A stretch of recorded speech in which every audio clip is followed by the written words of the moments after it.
Okay, my name's Lloyd. I'm involved with creative support. I was a service user for a number of years.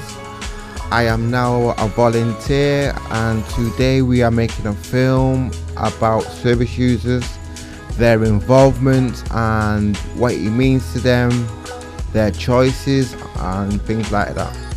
And it's going to be a good experience for me. For this film, I'm travelling all over the north of England to meet people who are involved at creative support. I want to find out what people are doing to get involved, how they got there and what they've taken from the experience. Along the way, we'll see involvement in planning, volunteering, as well as the creative arts and community projects too. So we've come to the Breakthrough Cyber Cafe to meet Matthew, who's been involved at the head office in a number of different tasks. Breakthrough Cyber Cafe is our Manchester Day Centre that helps people with all different needs. It's really a good place for people that have different needs to come and socialise and get involved. So let's go in and see what he has to say.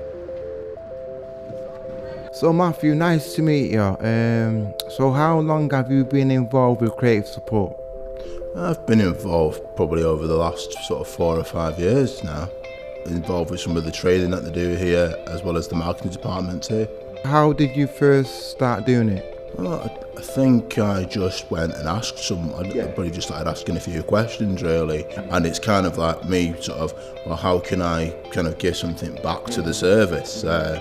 So Matthew, you told me a bit about you was involved with the marketing team. Can you just tell me a bit about your tasks that you got involved in?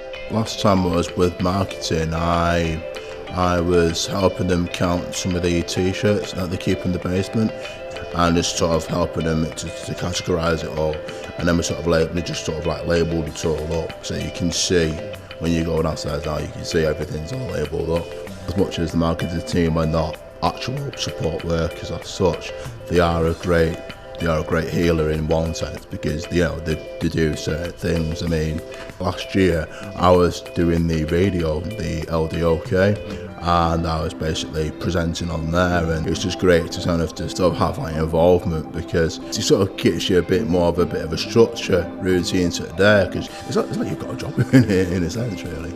Sometimes things just become a bit lost, and you just sort of need some guidance from other people who've possibly been there themselves. And now, because I've been sort of in a position where I found everything was lost, and then could sort of see the light, as it were, so now I can sort of help other people as well. It's been great. Okay, thanks a lot Matthew, thanks a lot. It was really good to meet Matthew and hear about his volunteering at head office. But one thing I wanted to find out more about was his experience on his service user-led radio station, LDOK. So today I've come to meet Rhonda, a lady who has been running her own weekly radio station on LDOK. I've heard she's a real music lover, so I want to hear more about her story and how she first got involved at the radio. So Rhonda, here we are, LDOK, fabulous place. I can see all the music equipment. How did you first find out about it? Well, I was already in the Breakthrough Cafe, and I picked up one of the bulletins or newsletters, and I noticed the article in there about LDOK radio, and I said to my support worker that I was very interested in getting back into radio presenting. So she invited me to come down the following Monday, and I've been coming down the following Monday ever since. Tell me a little bit about your music background. Was you brought up with music, or do you just like music just in general? Well, I'm very, very fortunate to say there's a lot of music in the family. My mum's a jazz singer. My brother was one of the first black DJs in Manchester. He's the one who turned me on to soul music, because he used to buy like Junior Walker, Temptations. He used to dance like the Four Tops, We were all in the choir growing up, but I didn't start singing in a band till I was 30. And after that, there was no stopping me. So Rhonda, what did LDOK give you out of life? Finding myself again, beginning to believe in my own ability to do something and do it well, knowing that I've done the work, I've prepared. So it's giving me back the ability to actually manage my own workload.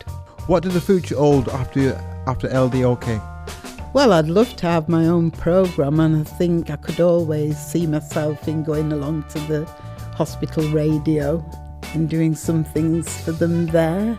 See you next week, same time, same channel. It's Rhonda saying goodbye, and it's also the guys. Goodbye. And it's also Vicky, and we'll play out with Nathan Jones. Bye. Meeting Rhonda inspired me to find out more about the artistic side of things. Today I have come to Lancaster drop-in service, The Helm, and meeting Ian, whose work was in Create Support's calendar. I'd like to know how his interest in art has developed and if it has helped him by getting involved. So Ian, my name's Lloyd and it's nice to meet you. Thanks for inviting us. So Ian, how did you first hear about the Helm drop-in service? When I first came to Lancaster, I was staying at Langley House Trust, and I have a friend there, and he first introduced me to the Helm. I liked what I saw, so I decided I wanted to be part of the proceedings. So I heard you've been involved in your own artwork. I've been doing it for about 3 years now, and I thoroughly enjoy it. With the encouragement and the support that I've had, it's really helped me develop my artistic side. The artistic side I didn't know I had. But yeah, it's developed a side that you didn't know you had. That's right, yeah. I thoroughly enjoy it. I thoroughly love creating something out of nothing. Where do you want to take your artwork in the future? We do have craft fairs here and sell some of the artwork that's around. And if some of my artwork happens to be sold, well, the money goes back to the Helm. It's a win-win situation. What does artwork give you in a sense of feelings on life, towards life and feelings? When I'm involved in the art, it helps me just to relax and unwind, and my artwork flows. Whereas when I first started, I was going through a pretty bad mental time at that point, and I just couldn't concentrate. But since then, I've just relaxed into it, and things have developed in a surprising way, actually. Maybe it's not the right word, but I felt quite proud of my achievements. Yeah. To see just how far involvement can take you, I'm travelling to Accrington to meet Jerry and a group of gardeners who have been winning awards for their work. I want to hear from Jerry about some of their achievements and see what the future holds. So Jerry, how did all this start? Well, it all started about 2010 up at Sandy Lane, which is one of our projects, and we had a garden that was a bit of a mess. So we formed the gardening group to sort the garden out. Yeah. Then we virtually did whatever we needed to do in the garden up there. We got a summer house and so on. And then we got a bit fed up with that, so we wanted to expand our horizons a little bit. And so we got involved with the Hyndburn Green Space Forum, and through that we got involved with doing work for the local community and in the local parks as well. Just tell us a bit about what you've been doing today. Right, well, we've got a range of activities going on today. Anthony over there is painting some of the potting benches. Alan is just checking through the plants that are in the little greenhouses there to make sure that they're all watered enough. The other Alan has been watering all the seeds. And then down in the other greenhouse, we've got Kirsten and Jordan, who are breaking up some old clay pots so we can use them for crocks for the bottom of the pots. And Jerry, I believe you also won an award, is that right? You also won an award? Yes, we were nominated for the Queen's Award for Voluntary Service, which is the highest award that a voluntary group can get in the UK. Is there any limits where this can go to? Well, we used to think there was, but there really isn't any limit to what service users can do. We've come on so much in the last 4 years, and we are totally service user led. We're a service user group. And we only have 2 rules. One is it's got to be fun, and the second rule is there's a job for everybody. When we go to Tatton Park this year, Sandy Lane is fronting our stand, and the stand is called A Lot Mentality. So it's about how the therapeutic side of doing gardening and how that helps us. Okay, thanks a lot, Jay. Thanks a lot. Okay. getting involved, it helps a lot, like. It gives me a lot of help. I enjoy helping other people, so I really get something out of it. You do a bit better than what you think you're going to do. I volunteer for most of it every day. I don't feel like I'm a spare part anymore. Involvement can really uplift someone's self-esteem, confidence. I feel like it's got a sense of purpose in life. Just get on with it and do it. It's been amazing to see real involvement in action. I now know that it's not just about creative support providing opportunities for involvement. It's an exchange of support, skills and ideas. It's all about making sure people's voices are heard about the services they access and inspiring change.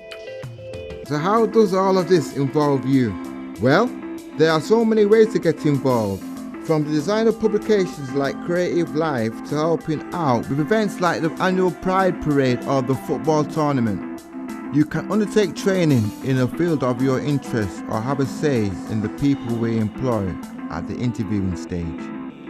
You can even be a member of our board just like our friend Ian, or you may have an idea for involvement in brand new areas. You may work with someone who would be ideal for a new opportunity. It worked out for me, so it may be useful for you too. To get on board, speak to your support staff or contact us at head office.